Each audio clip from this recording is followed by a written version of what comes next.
Hi, Steve with Derby's Pet Fence. I want to discuss landscape zones, the kind of the pluses and minuses of landscape zones.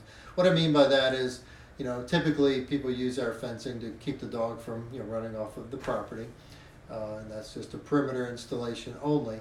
But sometimes people say, well, I don't want the dogs in that landscaping bed over there, or he's been destroying over there by the water fountain or whatever. And we can do that. We can exclude dogs from certain areas around your landscaping as well. Of course, it costs extra to do that. Honestly, I try to discourage people from doing that as much as possible, and here's why.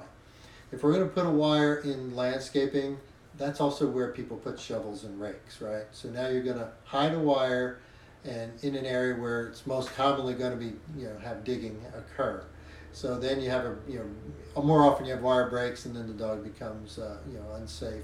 And if you break a wire in the landscape zone, it also makes the fence not work anywhere. So it won't keep the dog in your yard either. So I do discourage people from putting the wires in the landscape zones for that reason. Also, it can make any future repairs a little bit more costly because it's more difficult for our technicians to find a repair when it could be in the perimeter zone or it could be in the landscape zone. So now a basic repair turns into a more advanced repair. But with that said, there are certainly situations where it makes sense.